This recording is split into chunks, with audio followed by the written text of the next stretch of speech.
super happy to be joined by Mark. And Mark, thank you so much for taking the time. Oh, great to hang out with you this afternoon and look forward to the conversation. Awesome. So can you take us a bit back in time and talk a bit about your background? Because there wasn't a straight line to finance. I think if I remember you correctly, you could have become an architect, you could be a doctor handling COVID patients, but you found a novel concept called do something you like in life, and then you ended up in finance. No, it's perfect. And so I would say my life is just a series of happy accidents. And I grew up on the left coast, up in Seattle, Washington, moved around a lot in high school, lived in Connecticut and Texas, and then found my way to Notre Dame. Really did think I wanted to be an architect. Again, many of the listeners are probably too young to remember this little show called The Brady Bunch, but the dad in the show was an architect. And I'm like, that's pretty cool. So, but I went to school, tried that, didn't like it. And dad wanted me to be an engineer and eventually be a consultant like him. And tried that, didn't like that much. And then my girlfriend at the time said, hey, why don't you do something you like? I'm like, there's a novel concept. So what do I like? Well, I like science. I like biology, chemistry. So I did that. And turns out when you're a biology and chemistry major, not a lot of options. You can go be a doctor, or again, go be a consultant, or a healthcare or a pharmaceutical sales rep. And I'm not 6'4" and handsome, so I was not going to make that. So decided to not go to medical school, but went to business school. Go to business school and just took the first job offered, was an insurance company. And the interesting thing about that was, if I were a resume inflator, right, I would say I was a M&A analyst. Now, what I really did is I did spreadsheets for the CFO, and we did buy other little companies. We were an insurance roll-up, but I was just a spreadsheet guy. But the guy who was doing investments retired. So I got a chance to do investing of bonds. And then I got a job randomly through a friend working at an investment management firm. And that really changed my career. So I went to work for this firm called Disciplined Investment Advisors. And our mantra was invest without emotion. So, base things on the numbers. We were value managers. And so that inculcated me into this idea of value investing.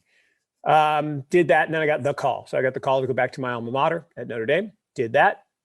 And I learned the endowment model of investing from Cambridge Associates. And it really opened my eyes. I thought, investing was all about stocks and bonds and picking, should I buy this stock or that stock? Well, no, investing really is about asset allocation. It's about which assets do I focus on: stocks, bonds, currencies, commodities, what geographic region, what strategies. And we made lots and lots of money at Notre Dame in venture capital.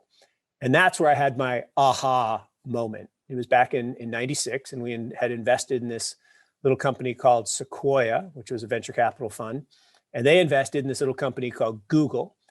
And at the time, when I Google, it's a stupid name. And what do we need another search engine for? We got web crawler and Lycos and Fetch and Ask Jeeves. What do we need Google for? And it turns out, Google had some technological innovation called indexing and changed the world.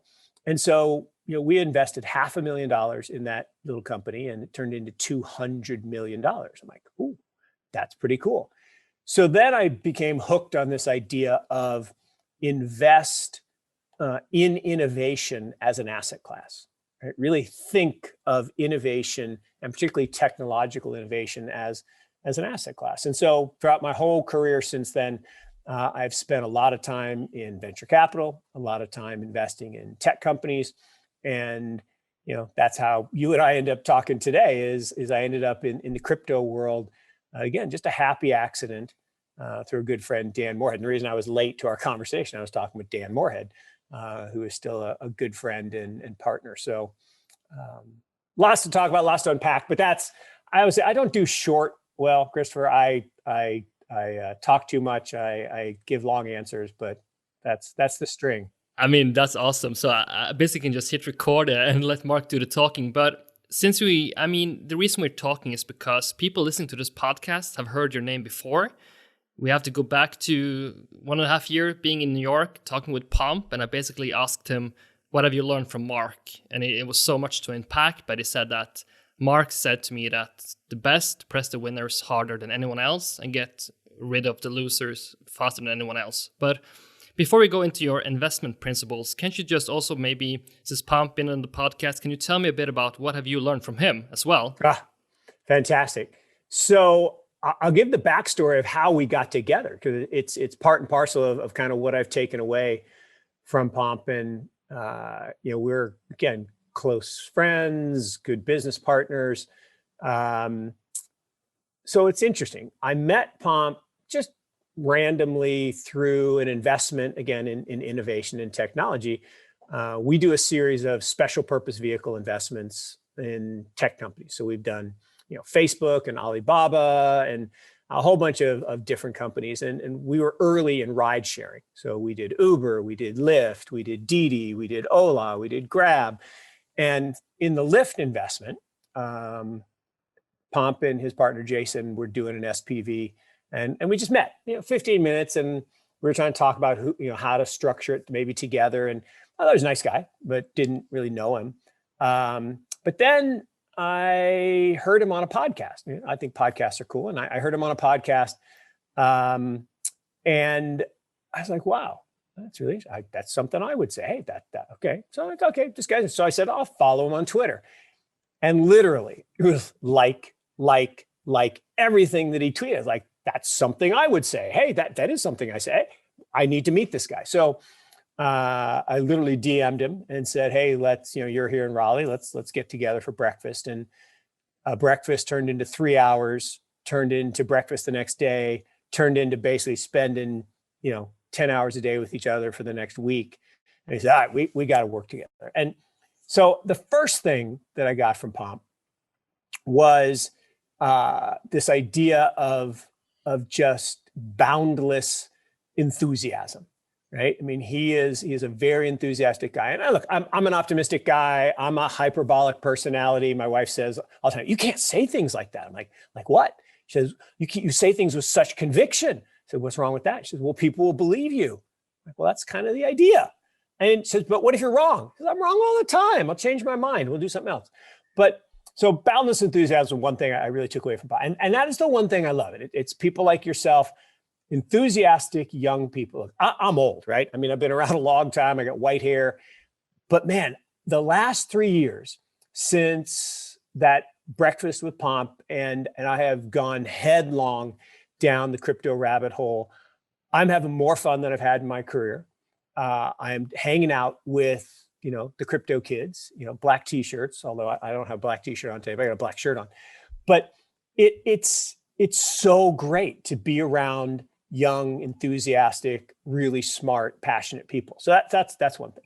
Second thing is I have always been a big fan of what I call a fast motor. So my wife and I set up a scholarship program at our alma mater at Notre Dame. And the idea is we're trying to attract the best and brightest to come to Notre Dame, to be the future Catholic leaders of tomorrow. And that's hard because they all want to go to, the hypes, the Harvard, Yale, Princeton, Stanford. But, we personally interview them and people say, well, what do you look for?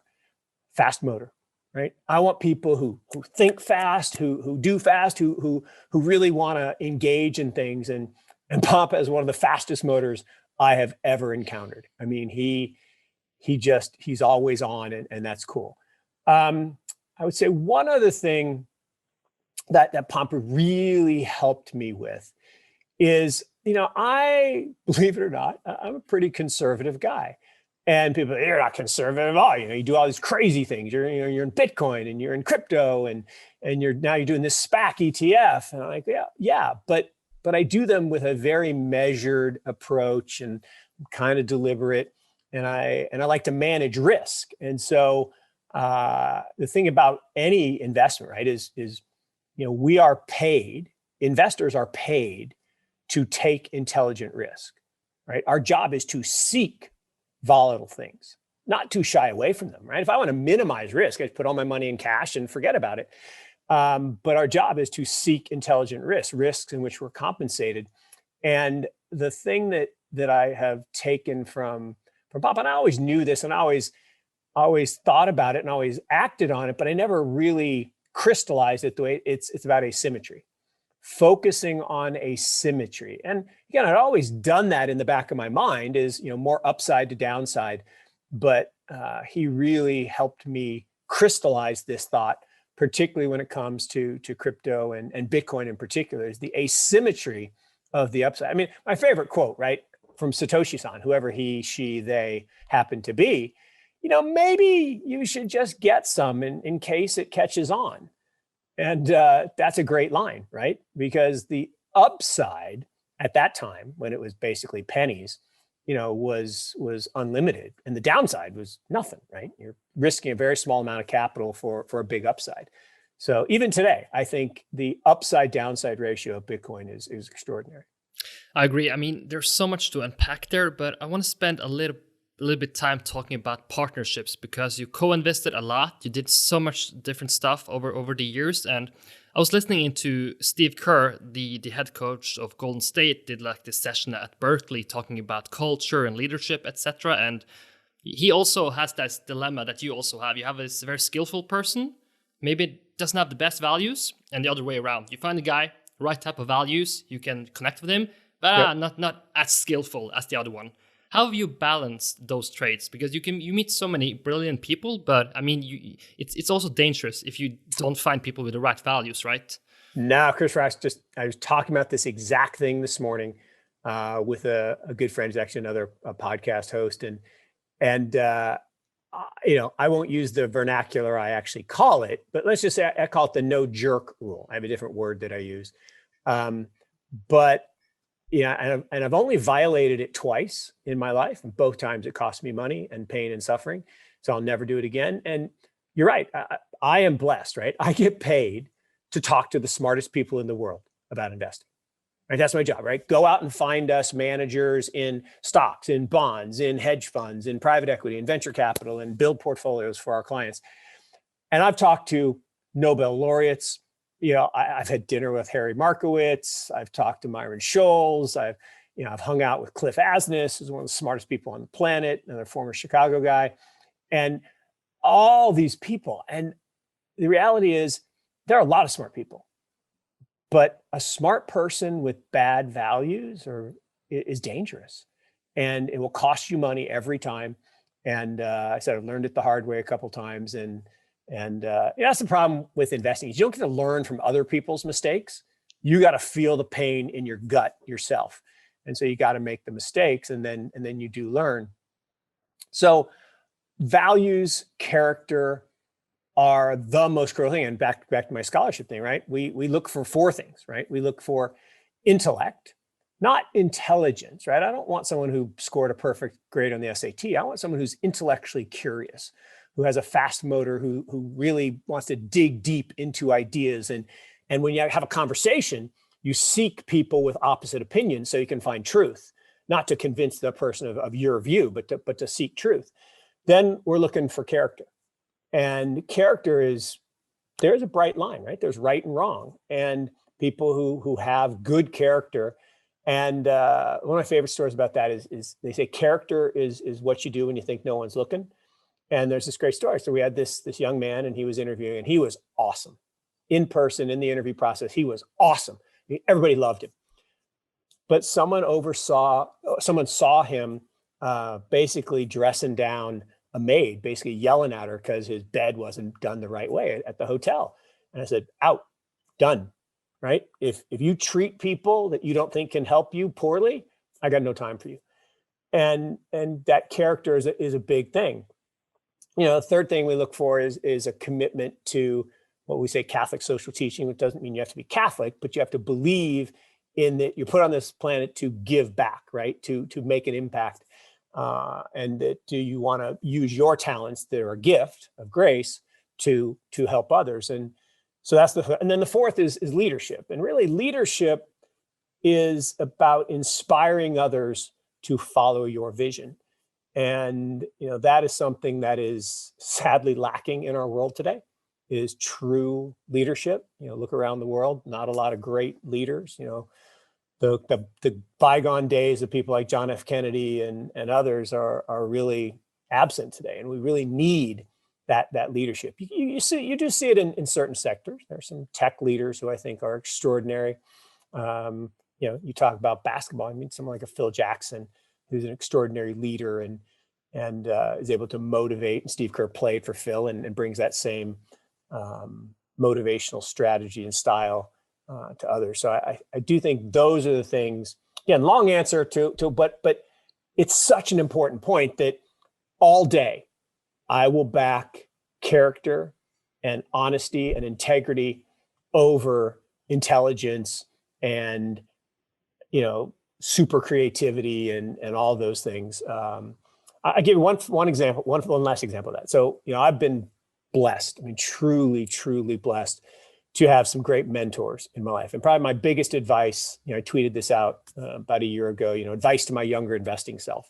And one of the biggest points was find mentors.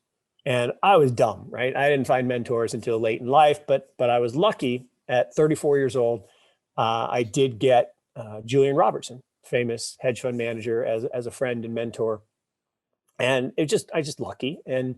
But he was a man of impeccable character and integrity. And my favorite story is one day he went through customs, right? Got off airplane, went through customs, and he was wearing a pair of shoes that he had bought in Italy and he forgot to declare them. He literally wrote out a check and sent it in the next day.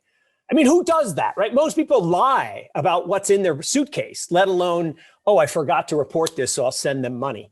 I mean, the guy is amazing. But he had a great line about that when he would ask an analyst, what are the numbers? And you could tell when someone starts to make stuff up or draw on kind of and he said, never fudge the numbers. Never fudge the numbers. And the same applies to character. Never cross the line into, just because it's easy and expeditious and you might make a little money, if it's wrong, it's wrong. And again, I just have no time for that. But isn't it all, again, so much to unpack there, but a big thing about character is that, when you're an investor, you're going to hit troubled times anyway. Yep. And that's when it sucks to have a bad partner that you can't trust, because, I mean, when things are going great, it isn't that hard, right, to manage people. Look, I have, let's just say I've had some amazing partners, still have some amazing partners. And Pomp is one of them, and I have others, but I've had some horrible partners, and it comes down to character. And look, think about your life partner, think about partnerships in business. Partner implies self-sacrifice. It implies doing the right thing to make the partnership better. Doesn't mean that you subjugate yourself and just don't be yourself, but it means that you do what's right and you do it in the spirit of helping the partnership. And there are plenty of times my wife and I have disagreed on something, but we work in the spirit of partnership to get back to the right place. And I appreciate her feedback, candid feedback when I'm doing something stupid, right? So, but I've had, unfortunately, some really bad partners. And, I think the big thing is greed changes people. And it's sad, right? I say, I had these two guys, and I won't go into the long version of the story. I always say it requires alcohol. But, when we were nobody from nowhere, right? When we were not successful, everything was great. Everybody did their job. Everybody was happy. When we became super successful, we had a period where we were really, really successful. We had, $10 billion under advisement. But some people, when things are going well, they get greedy and they try to take. And I had an experience where a partner, basically, I hate to say it, but he started stealing, right? He started taking things off the top and then, splitting the bottom line. And I caught him. And what I should have done is I should have divorced, right? I should have said, no, we're done, right? Let's just unwind the partnership. You go your way, I'll go mine. And instead, I said, pay me back and we'll call it a day.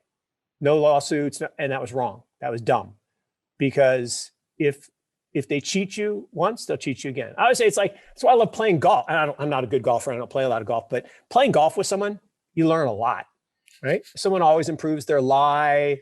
if they don't report their score the right way. Because your point, when things get hard, right? When you're in a partnership in an investment and suddenly the world changes and you got to take a write down, that person who cheats at golf is going to fudge the numbers and never fudge the numbers. You have this great line, and I love the story behind it. So if you can take the story, I would love it. But you had this like the rule. I think it's a mentor told you that never hire anyone over 35 years old. Do you remember that rule? Can you take it? Yeah, it's very funny. It's great. So I'm interviewing to be the CIO of UNC, and I'm 34 years old, and I'm thinking to myself, there are a lot of people in their 50s and 60s, way more experienced than me. Even an alumnus of UNC. I was a Notre Dame grad and was the number 2 guy there, and interviewing to be the number 1 at UNC. And the chairman says, "I'd never hire anybody over 35." I'm like, "What?" And he says, "Yeah, look, it's just math. Your 20s are for getting educated. Your 30s are for building your reputation. Your 40s are for capitalizing on your reputation. And your 50s and 60s are for enjoying your reputation." And he said, by 35, people are burned out from building their reputation. I'm like, wow, that's really interesting. And I don't necessarily agree with that 100%, but I do think there is this sweet spot of, kind of in your 20s into your young 40s, where you really have physical endurance. And there are plenty of, like this guy at 65 still could have kicked my butt. He was a former Marine, although actually a Marine. You can't say former Marine. He was a Marine. And so he had a lot of energy, but you have mental energy. And there's actually studies about this, traders past 40, it's just hard. The plasticity of the brain starts to change. And there's also a little bit of lack of fear. There's a great story. And again, you're too young now, but there's this guy. And I don't even like telling the story because now he's become a bad guy, Bill Cosby. But when I was growing up, Bill Cosby was still a good guy. He was a comedian, and he had this story about a kid on a bike. And he said, this kid was amazing, right? He would ride up the swing set and across the top and down the other side and across the top of the fence and doing circles like 6 inches off the ground. And he never fell. And the first time he fell? When an adult told him about gravity. And so when you're young, you don't know what you don't know, and you don't know what to fear. And that can be dangerous, right? Pomp was in the Army, and if you go into unfriendly fire the wrong way, you're going to get killed. And if you go into investments without protection, you can get killed. But Michael Steinhardt, famous hedge fund manager, has this great line. He's like, the great thing about young people is they are willing to try things. And yes, they'll make mistakes, but the mistakes aren't very costly because they don't have a lot of money. So he says, make all your mistakes when you're young, and it doesn't cost you very much. So, and again, Will Smith has a line about this too. I saw him speak once, and a very hypnotic speaker, but he has this great line, right? Fail fast, but fail forward. And the thing that I rail against all the time now, and I have little kids. So I have a funny family. So I have older kids. And then 20 years later, my wife and I had our 3rd kid. People always say, oh, when did you get the new wife? I'm like, nope, same wife. Like, how's that possible? I'm like, I don't know. We were 47 years old. You're not supposed to be able to have kids then. We did. And it's awesome. And my 10-year-old is amazing. And he keeps me really young. Like I'll walk in and he'll say, Dad, let's wrestle. I'm like, you mean on the ground wrestle? Okay. That was a lot easier at 35 than 55 or 57. But the... See, now I don't, so far off the rabbit hole, I forgot the point I was going to make. But anyway. No, but it's great. Great stories, Mark. I think another part, I love the podcast. Obviously, you did it with Pump, so there's a bit of the same questions here. But another part that just viewing it from the outside, you talked a lot about, you feel like the market is a bit bearish. You've been on CNBC. You don't like the outlooks. And then you had this like wonderful comeback where I think you cited Eminem and you just went like, okay, I was wrong, but okay, I'm back. And I think it goes back to the principle that you're not afraid of being wrong. There's nothing wrong about having a mistake in the market because that's the way it's going to go anyways. But the big danger is to never change your mind. So maybe can you talk a bit about that principle to not be so afraid about judging the market the wrong way? Just don't stay wrong and change and adapt if you need to. Okay, it's such a critical point. And again, just, lucky to have lots of great mentors. And one of my early mentors had the line, right? Which is, being wrong, totally fine. Staying wrong, not fine. You have to have the ability to change your mind. And I've tweeted this and talked about it many times, in that, winners lose or fail or are wrong way more than losers. I mean, it's just not even close. And it's because winners aren't afraid of being wrong, of failing. And so they try more new things. They put on more positions. They take more risks. And the key, back to the original, wisdom from Soros that I shared with Pomp, that, it's not whether you're right or wrong. It's how much money you make when you're right and how much money you lose when you're wrong. And so the best of the best, the Julian Robertsons, and where I got that wisdom from about winners press winners. The losers cut losers, right? There's the famous picture of Paul Tudor Jones in his dorm room at Virginia with that on the wall. So that one's easy, right? Admitting your mistakes fast, that's the most important thing, because then a small loss doesn't turn into a big loss. Pressing your winners came from, I've been lucky. I've backed pretty much every spin out from Julian Robertson's shop, over the years, whether it was Blue Ridge or Lone Pine or Maverick, Tiger Global, all these things. We invested with these guys. And I went and I got to talk to them. And I have the, books full of notes. In fact, I should probably put it into a book someday, talking to these incredible investors, now manage 10% of the long short money on the planet. They're all trained by the same guy. I said, what made Julian so great? And without fail, they always said, he had the ability to double up. Most people double down, right? Most people are so afraid of admitting they're wrong. They say, no, I'm right and the market's wrong. So they buy a stock for $10 and it goes to 8. And they say, I'll buy more. And then it goes to 5. I say, I'll buy more. No. Okay, you're wrong. Right? You made a mistake. And the key is that Julian had the ability, he buys at 10 and it goes to 20. He's like, okay, buy more. Like, no, shouldn't we take profits? And if you look at the history of most investors, and Peter Lynch talks about this, they water their weeds and they pull their flowers. So as soon as they make a little bit of profit, they're selling because they're afraid they're going to lose the profit. Instead, when their weeds start to really flourish, or their mistakes start to get big, they double down. And that's the worst possible thing to do. So I really do try to focus on making lots of investments, partnering with lots of great management teams and lots of great investors. And then if things don't work out, you sell and move on to the next idea. And I think part of it is, if you're intellectually curious, if you've got a fast motor, you've always got ideas, right? I always have ideas. They may not all be good ideas, and that's okay. You can try them out. And the more things you try and the more positions you put on, the more chances you have to win. And if you press those winners, then they can become a big part of your portfolio and your net worth. So again, kind of a meandering response, but there are a lot of pieces of it that are important. One is that ability to, I'm wrong. And there's nothing wrong with being wrong. And that's one of the things I don't like about Twitter, right? Is I love Twitter by and large. It's awesome. I mean, you and I are talking because of Twitter, and there's lots of things that go on because of Twitter. But the one thing I don't like is, a troll will do a search and they'll, find something you said 3 years ago and they'll say, oh, you were wrong. I'm like, really? You think I haven't changed my mind like 7 times in the last 3 years on that particular position? It's not like I put a position on and then I never changed my mind. But, Lord Keynes, he was given a speech, and next week he gave a speech and he changed something. And there was a guy who was at both speeches in the front row. And he says, Lord Keynes, last week you said exactly the opposite.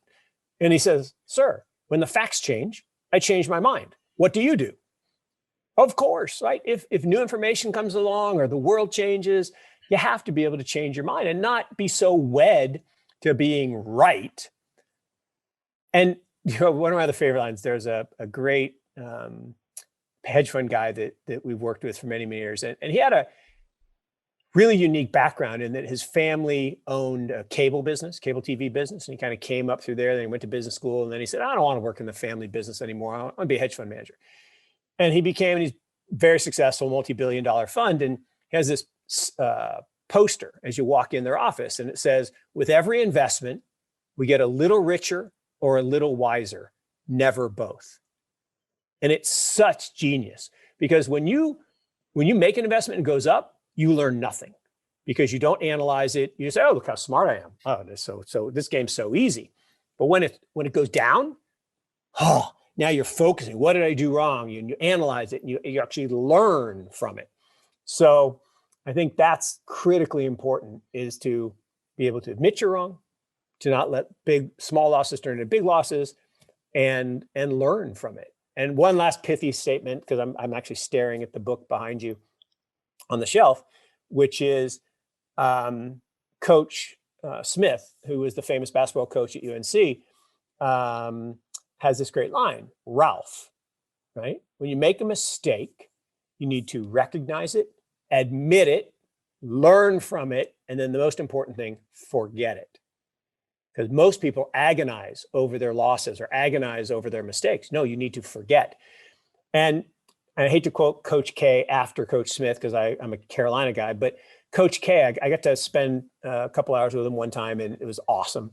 And two things that are funny. One, about halfway through, he says, our businesses are exactly the same. And I'm like, oh, okay, coach, how am I anything like the greatest coach in basketball ever, right? Hall of Famer. How am I anything like you? He says, well, think about it, right? We both identify and recruit talent. We both put together a team and a game plan. We put them on the court, and then we sit down. I said, holy crud. We have exactly the same business. It's awesome. I'm just like Coach K. But then he says something that has really, I've repeated over and over and over again, is, what separates the great players or the great investors from the average player or the average investor is the greats focus on the next play. The bad ones or the average ones focus on the last play. And we've all seen this, right? You're watching a basketball game or a hockey game or whatever, and you make a mistake, right? You miss a shot. And then you run back and you commit a stupid foul because you're thinking about missing that shot. He says the greats don't even remember taking the shot. They just go back and play good defense, steal the ball, make a layup. So they're always focused on the next play. And Michael Jordan has the great line. It says, look, there have been thousands of times where I've had to take the winning shot and I missed. I don't even remember taking the shot. I just want the ball the next time because I'm going to make the next one. And it's that confidence, not arrogance, but that confidence to want the ball, but to know that you aren't going to be burdened by this set of mistakes, because we all make mistakes. And in investing, look, the data is incontrovertible, right? The legends, George Soros, Michael Steinhardt, Julian Robertson, Stan Druckenmiller, are right 56, 58% of the time. The average person is only right about 40% of the time. I aspire to get to 50, right? Because then you got the odds in your favor. But again, it's not whether you're right or wrong. It's how much money you make when you're right, how much money you lose when you're wrong. Awesome. I mean, you mentioned Twitter, Mark, and of course you're a must follow on Twitter, but I want to read a tweet you wrote, and because I want you to pair that tweet into the story of Bitcoin, where you wrote that the greatest wealth is created by being an early investor in innovation. Making that investment requires believing in something before the majority of people understand it. You will be mocked, ridiculed, and criticized for your non-consensus action, but it's absolutely worth it. That has to be the story about Mark, Bitcoin, and crypto. Well, it's actually the story about Mark and most things in my life. I say in my life, for whatever reason, I've made a habit of hanging out with the bad guys. And what are you talking about? Right? And if you think about it, all technology starts at the fringe, right? Who was the first person who had a pager? Drug dealers. Who are the first people that use the internet? Porn. All technology, the new technology, the emerging technology starts at the fringe. And that's because they're locked out of the current traditional system. Like, why did cannabis people start using crypto? Because they couldn't use the traditional banking system. It doesn't mean they're bad people, right? it's because they, had to find a way to do business. So for whatever reason, and throughout my life, whether it's junk bonds, right? I remember taking junk bonds to our board at Notre Dame in the 90s. And they're like, we can't invest in junk bonds. Michael Milken, he's a bad guy. And I'm like, okay, why can't you? Well, they're junk. I said, well, wait, you do understand how accounting works, right? There's, senior debt, junior debt, unsecured debt, preferred stock, and common stock. We have 60% of the fund in common stock, which is junior to this unsecured debt, right? So it has more risk. They're like, well, that's not, well, yeah, that's right, but no, don't hate the game, don't hate the player, hate the game. So they got around it, and we invested in junk bonds, and we made a ton of money. And, then when it came for the internet, right? When we made that investment in Google or Yahoo, which was another one they loved because stupid name, or eBay. I remember taking eBay, and they're like, you want to invest in garage sales online? Are you an idiot? I'm like, no, I think it's gonna be really big. It turns out it's really big. So it's not just about Bitcoin, and clearly it applies to Bitcoin. It's my pinned tweet today because, people want to associate with Bitcoin. I'm happy with that, but it's true of everything. And that's why I think innovation as an asset class is so important. And there are only 4 asset classes. There's stocks, there's bonds, there's currencies, and commodities. But innovation creates the new companies that give you stocks, bonds, and can be denominated in currencies and trade around commodities. And so if I think about all of my investing career, and actually, all my life, when you have that ability to look beyond the current precedent, and Will Durant, the famous writer, historian, has this great line. He says, every custom begins with broken precedent, right? Galileo was threatened to be burned at the stake because he said the earth is not the center of the universe. How, heretical. Well, no, he was right, but he was the first one to figure it out. And, the early explorers that said they were going to go across the ocean. And I marvel at the courage of those people, right? To sail out into a sea in a little wooden boat and not know that you're going to come back. But, how about the first people that, used the internet and thought that this was more than just a government, communication system, or the first people that used computers. I love, I grew up in Seattle, and a lot of my friends don't work, right? They were smart enough to go to work for Microsoft, and I didn't.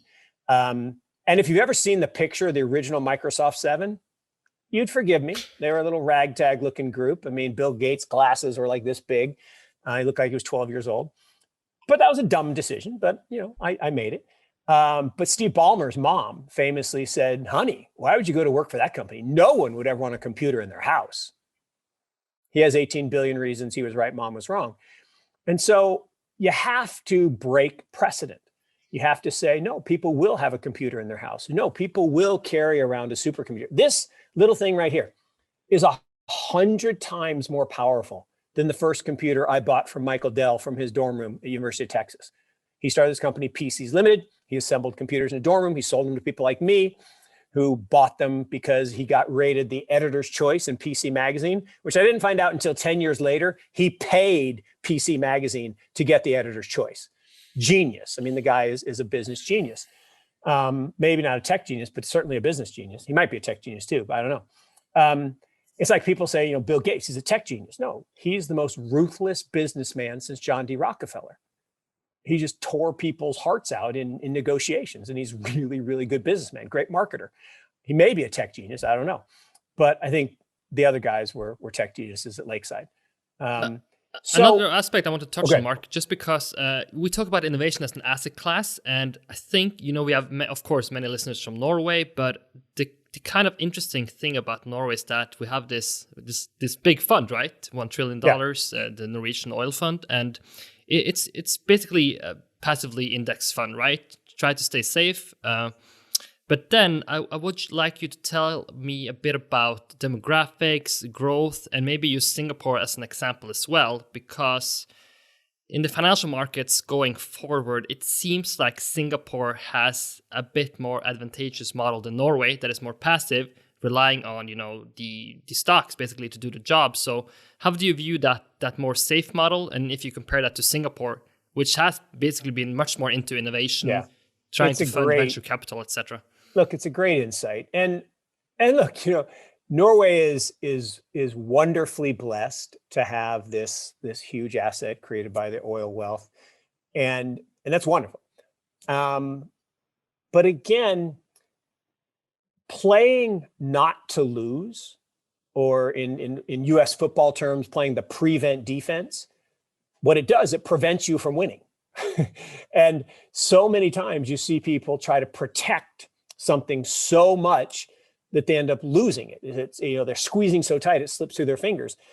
And again, I don't mean to criticize what's going on at Norges, because I've actually, one of our students works there. One of our former scholars works there.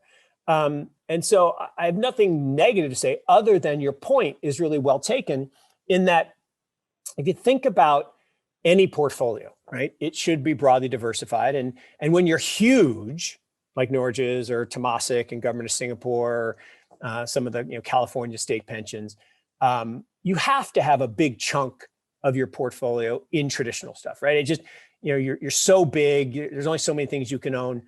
But the difference between a GIC and Temasek in Singapore and all these others is they figured out that money is a blessing, right? That money has a long duration.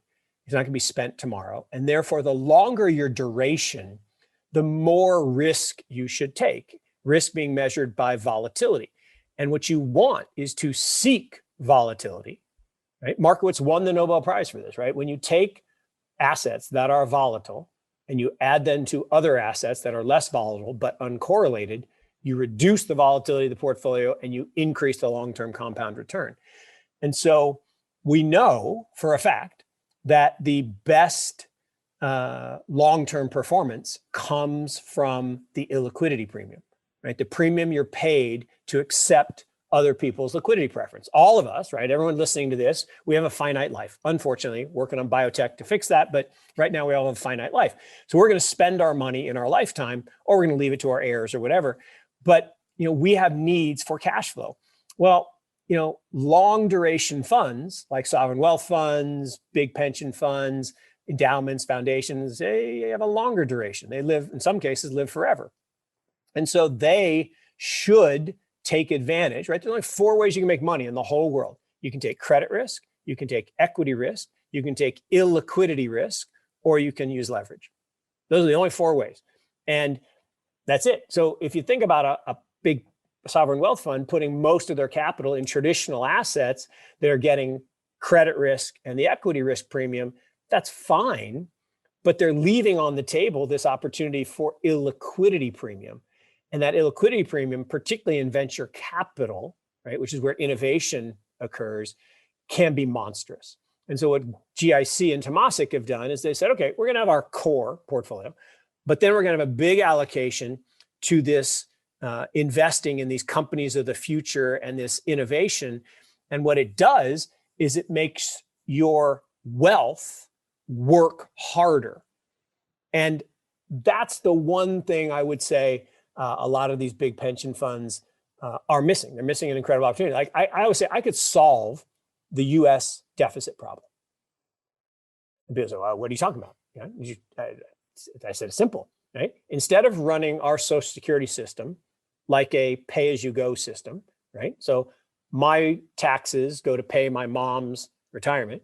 What they should do is run it like an insurance company, which is what GIC and Temasek do. So you take the money, you take my premiums, and I would actually have to pay less then, but you put them in a pool and then you invest them, and you invest them in long duration assets like venture capital, and you build wealth, and then you can pay out a greater proportion to the beneficiaries.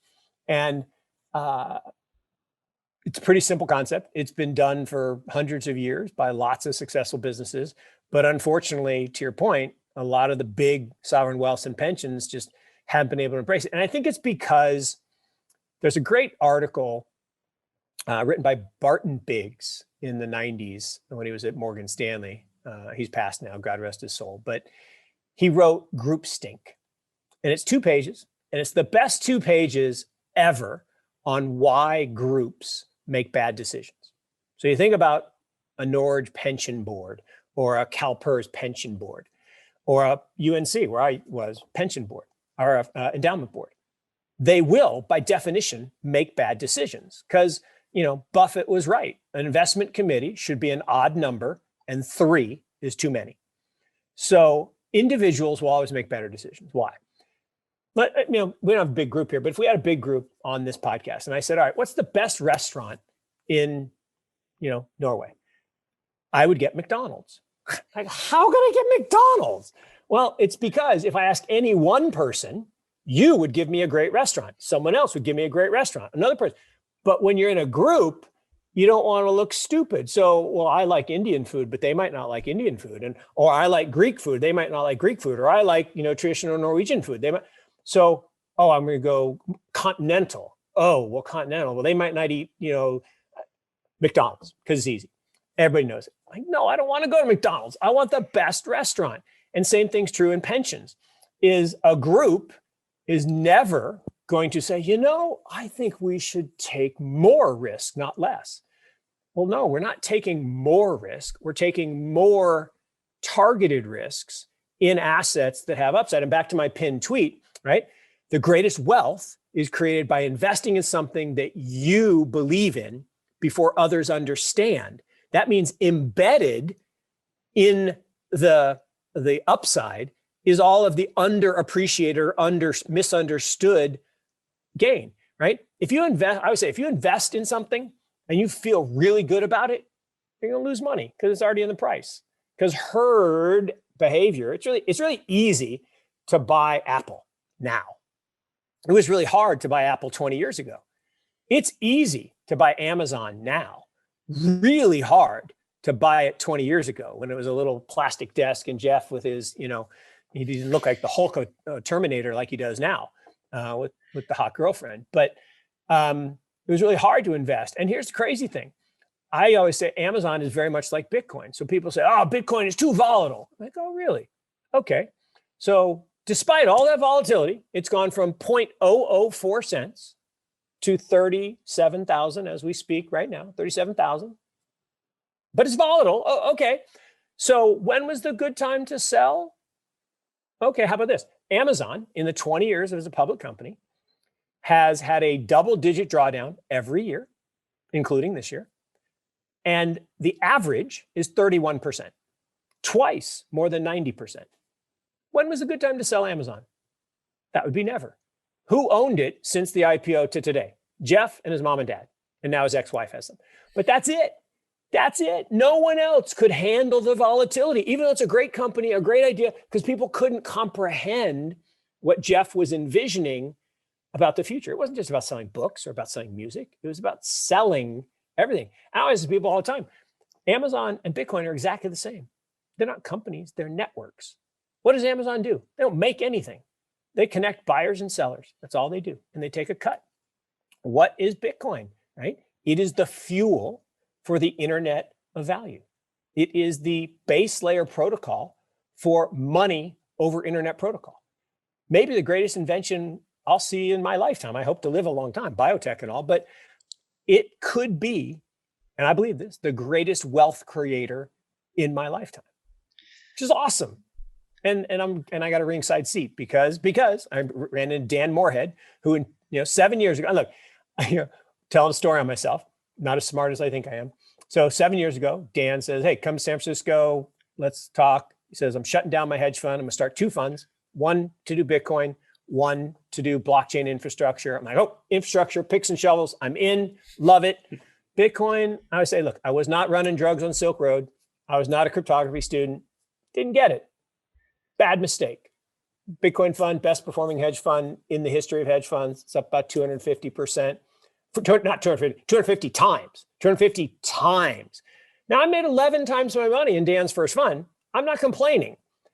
And then the other funny story that you'll love, and other people have heard this, but so in 2015, my son was graduating from college. He said, go He wanted to live in San Francisco. Go to San Francisco, go to Dan. He'll introduce you to some internet company or blockchain companies, and just pick one.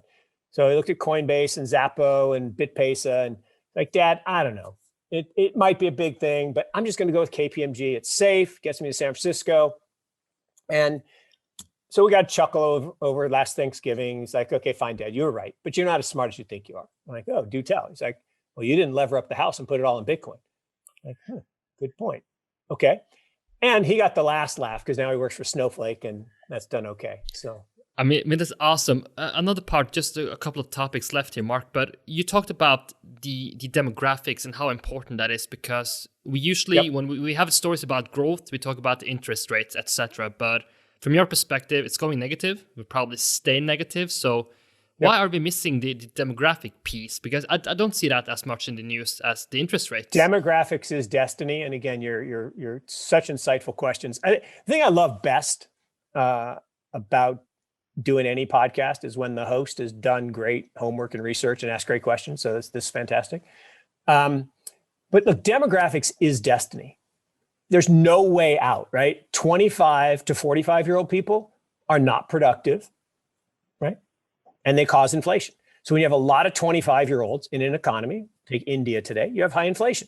And it's not because 25 to 45-year-olds aren't good people, right? I have a couple of those, and since my kids are in their late 20s, young 30s, or older kids, and it doesn't mean they're not good people, but you're not productive the way the world measures productivity because you're learning your craft. 45 to 65-year-old people, myself included, are really, really productive.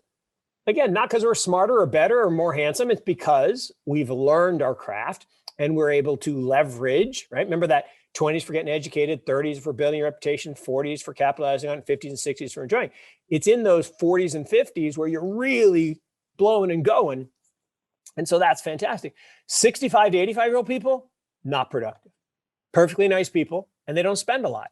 So it's not shocking that when you have a lot of 65 to 85-year-old people like Japan, two things happen. One, your interest rates fall. Actually, three things happen. Call them the killer Ds. One, your interest rates fall. So that's the first impact of bad demographics. Second is you get wildly indebted because you promise all these things called entitlements. And an entitlement is a promise you make to yourself that you don't fund and you ask your kids to pay for. Who wouldn't vote for that? All old people will vote for entitlements. So you get massive debt in the economy, and those two things cause deflation. And so we're in a deflationary death spiral in the Western world because of the aging population. Every day, 10,000 people in the United States turn 65. Every day, 10,000 people in Europe turn 65. There's no way to stop that, right? When I found out we were pregnant at 47, I'm like, hey, I don't want to turn 48. It's hard to be 48 and have a baby. Guess what? I turned 48, and then I turned 49, and then I turned 50. You can't stop it. And so there will be more 65 to 85-year-old people who are not productive and who are a drain net on society. Again, not because they're bad people and not because they don't deserve it, but just is. And so Japan leads the way. Interest rates, inflation go down. Okay, they have negative CPI again. They're in deflation. Europe, same thing. Europe has negative interest rates. Ridiculous. Capitalism does not work with negative interest rates. And why would you put your money in a bank and pay when you can unbank yourself and put it in Bitcoin? Makes no sense. Or deposit at BlockFi, even better. So America is right behind it. So Japan, 9 years later, Europe, 11 years later, or 2 more years later, 11 years after Japan is the US. And so everything that happens in Japan, you can just see 9 or 11 years later, it's going to happen in Europe and the US. So Europe is going to slow. There's no way you can have high GDP growth when you have a decreasing working age population. And eventually you guys, the echo boomers, the kids of the baby boomers, will drive a great resurgence. We will have an amazing, amazing resurgence, 10, 12, 13 years from now, and it'll be awesome. But between now and then, we're going to have low interest rates, we're going to have deflation, and we're going to have governments that overspend, and it's going to be an incredible environment for real money like Bitcoin. Great points. Another topic that I just want your 2 cents on is like the pairing of the math piece in stocks and the storytelling. Because as long as I've been in the stock market, let's say the last 5-10 years, it seems like the storytelling is just getting better and better. So the better the story, the prices go up. But I mean, you live to see both those sides where the math, the fundamentals actually drove the market. How do you see that evolving in the future? Because it's gotten pretty insane now in terms of the storytelling outweighing the balance here. Yeah, such an incredible question. And look, I may be the worst trader of equities on the planet. I'm a value guy. And we're all formed by our initial experiences, right? I went to work for a bond house and then an insurance company and then an equity shop that was value. And that was my inculcation into the business. And so I believe in value. I probably have a value gene. I'm just cheap. I mean, I drive a little Kia. I don't spend a lot. I'm cheap, and that's just me. I mean, I don't understand wasting money. I mean, you see two things, they're the same, and one's $1,000, one's $100. Why would I pay $1,000 for the same thing? In fact, my son has funny thing. So my daughter and her friend were down looking at purses when Kate Spade was the hot thing. And he literally said, it was great. And I was like, I trained my son well. He said, why would you pay $200 for that little black tag? And they said, what are you talking about? It's a Kate Spade bag. He says, no, the bag is worth like $5. That little black thing is worth, $200. So I'm a value guy. So I'm horrible at the stories, right? I missed Tesla. I don't own Tesla. I was actually short Tesla for a while. We actually made money early being short Tesla because I think, the Tesla story is a crazy one, but then we covered the short when it was started to get really stupid. And so we have no position today, but I agree with you. Storytelling is highly prized. And I think what's happened, and I think GameStop in the last couple of days is the perfect poster child for it, is we've gamified investing. It's not investing, right? Picking Scrabble tiles out of a bag and buying that ticker is not investing. That is speculating in the worst way. And it's this gamification of investing or trading that, we've seen this before. And this is not new, right? I tweeted out the other day a story from 2000 of a 16-year-old kid who got arrested and fined by the SEC for posting optimistic, untrue statements on a bulletin board. Because we used to have bulletin boards and chat rooms. They just weren't instantaneous and global like Reddit or Twitter. But it's the same old thing. And it's, same thing at the turn of the century. People would hand out pamphlets with bad information to pump up a penny stock. That's why boiler rooms were called boiler rooms. So nothing new in this world. But the reason storytelling is so popular today is because of social media. And it creates these echo chambers that feed us what we want to believe in. And one of the problems is there's a good book on this called Belief. And it says that the way humans form beliefs is the opposite of the way they should form beliefs. The way we form beliefs is we're given them by our parents, by the media, by government, whatever. You're a Democrat, you're a Republican, you're a socialist, you're a Catholic, you're a Jew, you're given that. And then you accept all data that supports that belief and reject anything that's against that. What you should do is once you reach the age of reason, you should gather all the data. You should sit and analyze it, and then you should form a belief based on that data. That's why I love the scientific method. That's why I think my science training was the best thing for investing is hypothesis formation, hypothesis testing.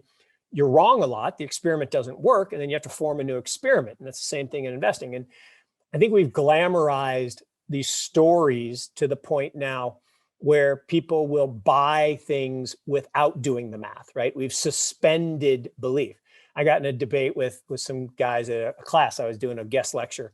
And I made a statement. I said, look, Tesla will never make money. Not ever. And the guys go, what do you mean? They make lots of money. I said, no, they've never made money. And they make money by selling tax credits, but they do not make money, right? They have negative cash flow. The only reason they exist is people keep giving them money. And you shouldn't pay a lot for that. He's like, oh, that's crazy. It's gone up. I'm like, yes, it has. It's gone up a lot and I don't own it. And that's bad. But I believe, like MicroStrategy in 2001, which went from $3 to $330 as a short squeeze. and I think GameStop's the same thing. Just because something goes up doesn't mean it's valuable, because price is a liar. John Burbank's famous line, price is a liar. The price is not the value. And I talk about this with Bitcoin all the time, right? When Bitcoin hit $10,000 in 2017, that was the value. That's what we believe fair value was of the network according to Metcalfe's law. When it surged to 20, I tweeted out on December 18th, this is crazy. It's likely going to turn. And it did. Now, I'm not saying, I sold everything, but I definitely hedged. And I said it was going to take time to get through the next bear market phase after the halving. And I think the same thing will happen here. I think this year in July, we'll reach fair value, I think, which is around 100,000. I think we might blow right through that.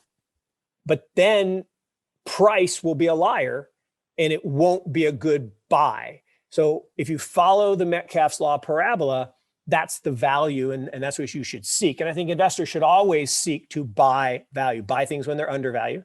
I was on CNBC in December 18, and Bitcoin is trading at $3,200. And Melissa, and I love Melissa, and she's great, and she has me on all the time, and she says, Bitcoin's down a lot this year. And I'm like, yeah, I know. And that's why we sold it a year ago. And but we're big buyers here. In fact, I will issue a challenge to anyone who will take it over the next 10 years. I get Bitcoin, you get S&P, $1 million charity bet, like the Buffett bet. No one would take me up on it. And I was so confident. Why? Not because I had any inside information, is because at $3,200, it was well under the value of the network. The price was a liar. And so today, I think we're undervalued a little bit. By July, I think we'll be if we stay here, we'll be undervalued by a lot, and we'll see where we go. I mean, that's a great insight. Just the last part I want to touch upon, Mark, because you said that, when you started in the industry, you wanted to learn and then you wanted to build stuff. You build amazing businesses and co-investments, but you also said that you would like to teach at some point. You said you did a guest lecture. If you can broaden this a bit about capitalism, the things you're seeing in the US, because just being in Norway, reading the Twitter feed, it doesn't really give insight into the climate in the US, but it seems like something is deeply broken. But I also don't like. I don't also feel like saying that being on the outside, it's easier to talk to people on the inside. So in your mind, how do you want to fix? How should US fix itself if it needs to be fixed? And what are the issues here? Yeah, look, the second question is really hard. The first one's easy, right? So I describe my life and career in chapters. So kind of business life. So my chapter 1, I worked for not-for-profits, and it was awesome. And I loved it. And I really enjoyed it. And I got psychic income, right? They don't pay you very well when you work for a not-for-profit, but you get psychic income by doing good, right? Helping students and professors. And it was awesome. Loved it. Then chapter 2 was building Morgan Creek. And we built a pretty nice business in fund of funds and direct investing. My chapter 3 is building Morgan Creek Digital, where we're building a digital asset business. And I'm having more fun than I've had in years. And my chapter 4 will be to teach.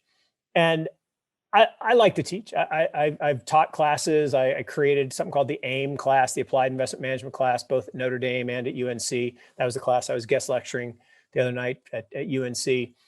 And I like it. I like educating. I think, I was given the gift of gab by my mom, right? I mean, she could talk to anyone, anywhere, any place about anything. And I think I picked that up. But the best compliment I ever got was someone said, you can take a really complex subject and make it simple. I'm like, oh, that's pretty cool. Because that's what if you talk in jargon, right? If you try to confuse people to show how smart you are, well, then you're just wasting everybody's time. What you need to do is be able to relate at a certain level. So I do like, and so why I will teach is I believe, young people are the future. And I really love that energy of being around.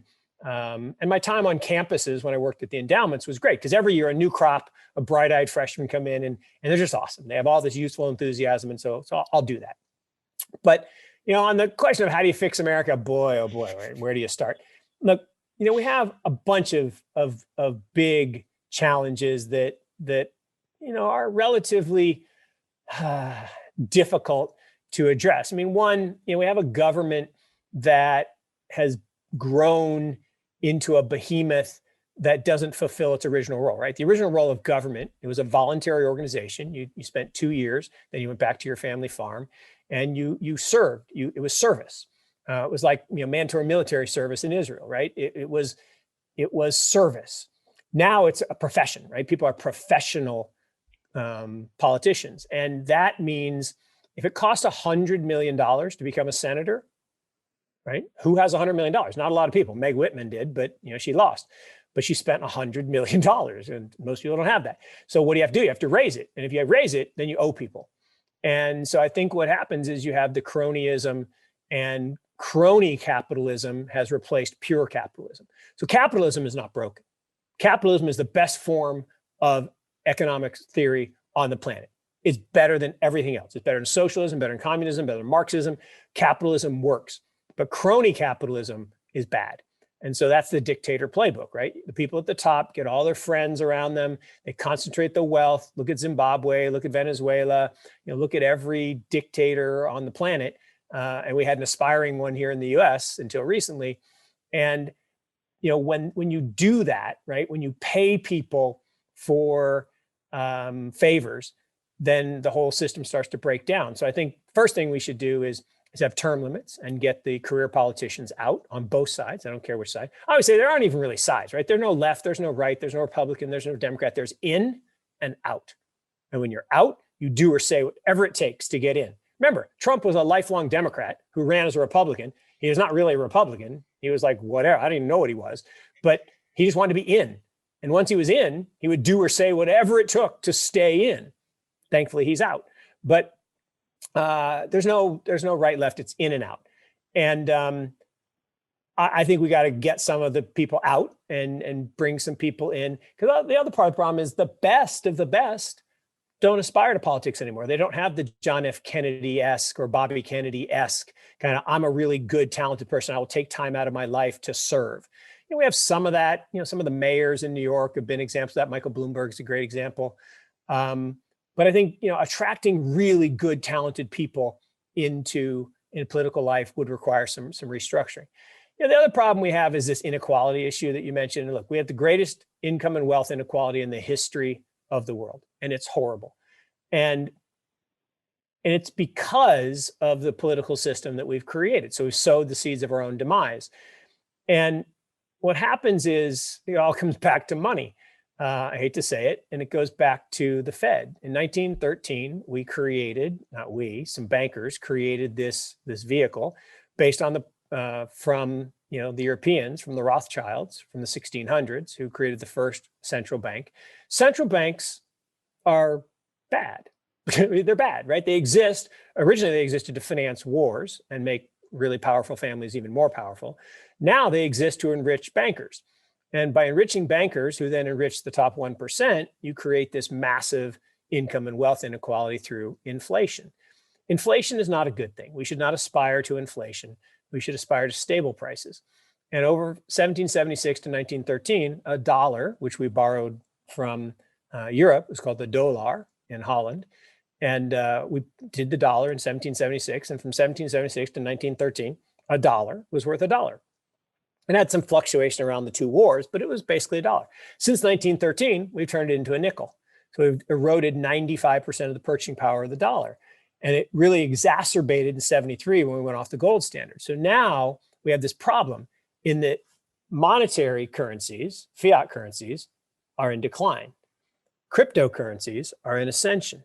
And so what's going to happen over the next 20 years is crypto will replace fiat in terms of a great store of value. We'll still have fiat, and it'll be used with what we pay bills in different countries. But as we move to more of a borderless global village, which is pretty cool. I mean, I love the fact that I'm talking to you in Norway. I love the fact that I'll say something on Twitter and it'll be translated into 20 languages and promoted all around the world. That's awesome. And the fact that Bitcoin money can be transferred anywhere in the world instantaneously, no borders, no regulations, is incredible. And that's the world in which we are moving. So again, long answer to your question, but a really important and insightful question. And what I think the US needs to do is, one, we got to stop with the American exceptionalism. All the smart people don't live in America. All the good businesses are not in America. It's a big global world with that. We need to stop being protectionist and nationalist. Those are, they've never worked. Smoot, Hawley, bad plan. That's what, Trump tariff man was trying to do. Cold War 2.0 with China, bad idea. Weakening, relationships with Europe, bad idea. Adam Smith was right. 500 years ago, comparative advantage wins. There are smart people in Norway. There are smart people in America. There are smart people in China, and we should collaborate and we should exchange goods and services and take advantage of what people are really good at on a global basis. And I think Bitcoin will accelerate that trend, as will Ethereum. But lots of cool stuff ahead. But I just think like one concept we didn't mention, but you actually, I think, coined it. It's like the trust net. And what you're basically saying right now, that there's a lack of trust in the system. We don't trust the finance people. We don't trust the 1%. So there's basically a trust issue. And I mean, you coined the word trust now, net. Christopher, it's so great. And I appreciate you bringing that up, because I really do hope it catches on, right? We had the internet, we have the mobile net, and now we're going to have the trust net, or the internet of value. And that trust net, to your point, the cover story of The Economist, right, is it's the single source of truth and trust. And there is a systematic or systemic degradation in trust of institutions around the world. It's not just America, it's everywhere. And that distrust is evil, right? It's insidious and it's bad. And so by restoring trust, by having a single source of truth, by having a digital record, a public ledger that is immutable, right, and unchangeable, it's incredible. So we can get away from having to rely on the corrupt governments and banking systems that have evolved up. And look, I'm not saying, I think fractional reserve banking is one of the greatest inventions of all time. It's awesome.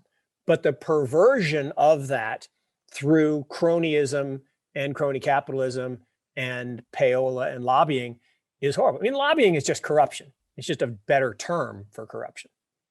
100%. Last question, Mark. It's been fantastic to talking to you, but just some basic advice for the next investors and entrepreneurs. What are some of the reflections you would like to pass on? I mean, it seems like you also had, during your career, an ability to reinvent yourself, right? We talk about investing in innovation, but it's also about investing in oneself, right? Being able to be at the fringes, trying new stuff.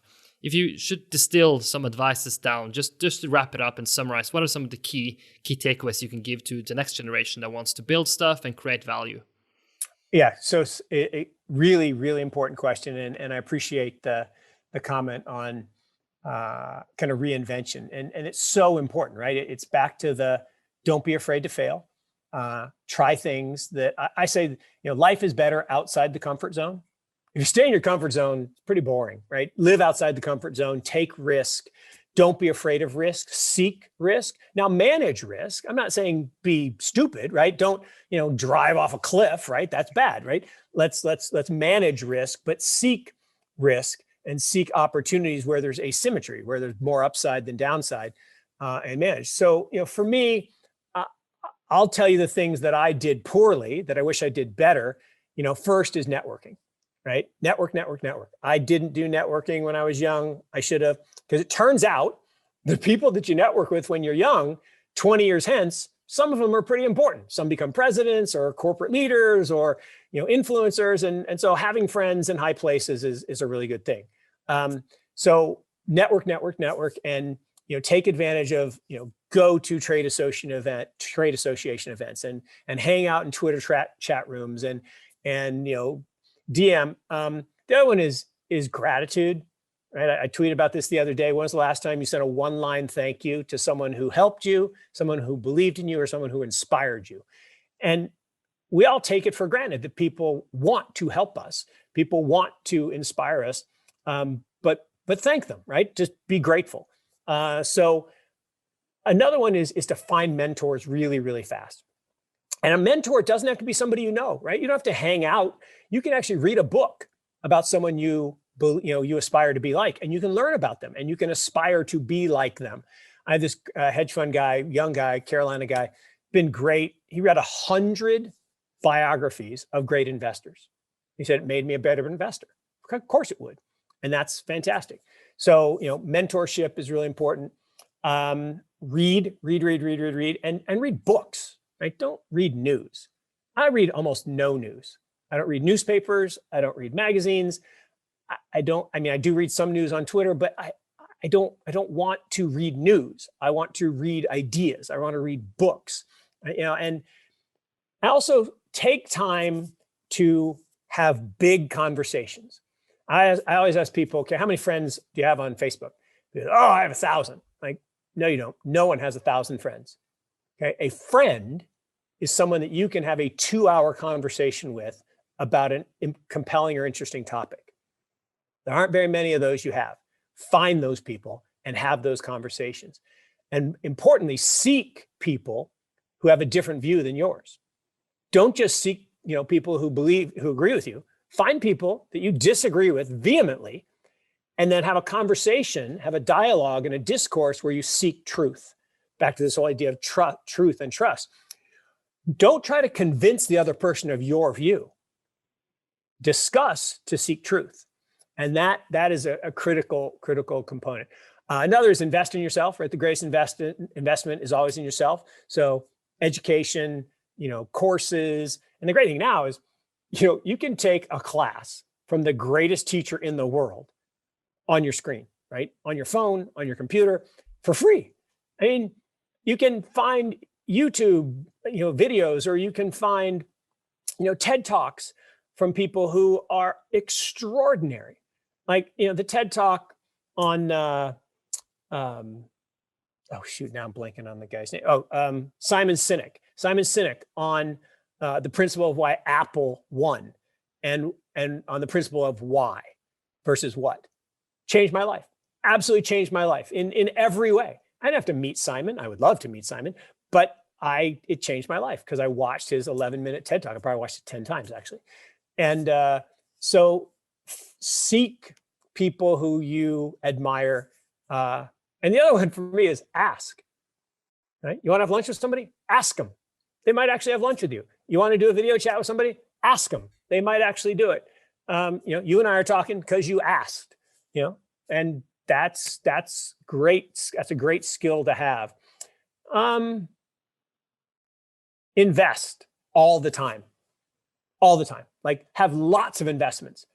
Shotgun. I mean, just don't wait till you know everything to make an investment. Have lots of investments and try lots of things. And I don't mean willy-nilly just spray and pray, but actually try lots of different things. And again, don't be afraid to fail. And when you're wrong, move on, cover and move on. But invest, because you learn by doing. And you have to feel that pain of loss. You have to feel that pain of mistakes. And again, you either get richer or wiser, never both. Richer is good, wiser is better, because wisdom comes from experience. Experience comes from bad decisions. And so making lots of decisions, some of them good, some of them bad, is really important. And just don't be afraid to fail. There's no stigma to it. Don't be afraid to be wrong. I would say strong opinions, loosely held. It's perfect. And maybe just one final thought is that you have to trust the process. I mean, it's very easy to look at Mark Yusko from the outside and say that this guy's a genius. But I mean, along your journey, there's been ups and downs, right? So it's not like, as long as you keep digging at it, just stay at it. Because I think maybe if you have 2, 3 bad years, you will say to yourself, okay, this is not for me, I'm going to give up. But if you see the guys that are resilient, you just have to continue, right? Don't stop. Oh, Christopher, thank you. That is the most important word. The absolute most important word in everything we do is resilience, right? What separates the winners from the losers is resilience. We are all going to fail. We are all going to fall on our face. I've had so many just miserable failures. I mean, there's so many things I stink at, and you're kind to even use the G word with me. I am not the smartest tool in the shed, right? I did not get good grades. I did not get good test scores. I went to a perfectly fine college, and I did fine. And I'm not a dummy. Don't get me wrong, but I'm not. Brains is not my strong suit. What we all have are gifts, right? We're given gifts, and I think I have a gift for relating to people. I think I have a gift for communication. I think I have a gift for being willing to try new things. And I think that is a gift. We're all given many gifts, and using those gifts is really important. And trying to improve the things we're not so good at, right? I try to get smarter. I try to learn. I read a lot. I talk to a lot of smart people. But resilience is number one, right? If you wallow in self-pity, if you say, woe is me, when something goes wrong, it's gonna be a really difficult and challenging life. But if you pick yourself up and, it's the whole get knocked down, get right back up, get knocked down again, get right back up. You just got to keep moving, and that ability to forget, to not dwell, and to be truly resilient. Meaning, if you think about resilience, right, is it gets dented, but then it heals itself back to the original form. It doesn't stay dented and say, oh, geez, if I didn't have this dent, I could be great. You heal. You are resilient, and you go forward and get right back out there. And look, there's so many opportunities and so many great opportunities. And it really is about what you make. You make your future. And you can do just about anything you put your mind to. Now, yeah, there are time, place, and events and circumstances. And it says, oh, but this person is born into poverty. Lots of stories of people who overcome poverty. Oh, this person's born, into a disadvantaged part of the world. You can move. This person doesn't have, good relationships. Find some other ones. And the internet empowers that. It's about commitment, right? If you're committed, and you are resilient and you are forward-looking, you can be successful and will be successful. And the last thing I would say is competitive, right? The most important thing in this world is to be competitive. And I don't care if it's sports or crossword puzzles or business or investing or service or philanthropy. Compete, baby, compete, and want to win. Pat Garrity, famous basketball player at Notre Dame, there's this great thing. They're playing Kentucky, and Kentucky makes this shot. There's only a couple seconds left, and everybody's hanging their head. And he goes, "What are you doing? We are going to win this game." And because the camera's right on me, we are going to win this game. And everybody's looking, are you crazy? We're not going to win this game. And sure enough, they get shot. They win the game. And after the game, the announcer says, "How did you know you're going to?" He says, "My dad told me. Winners win." Okay? Winners win. And if you have that positive mental attitude, so life needs to be about a positive mental attitude, not a Pollyanna, oh, everything's great if the fire's burning, but I can be positive about anything, right? I got, I got COVID, right? I didn't try to get COVID. I didn't think I was going to get COVID, but I got it. And, I didn't wallow in self-pity and say, oh, woe is me. I made sure I, stayed healthy. I got my sleep. I drank my fluids. I did what the doctor told me, and it wasn't a big deal. And I know lots of people have had way worse situations, and it's a tough virus, but staying positive no matter what people throw at you, I think is really important. That was Mark Yusko, the legendary investor and innovator, sharing his biggest lessons from his career so far. If you liked this episode, it would be great if you could give it a review and also share it with your professional network. If you want to get in touch with me, Twitter is the place, @Chris Vonheim. You can also find more information in the show notes. Hope to see you tune in the next episode, and take care.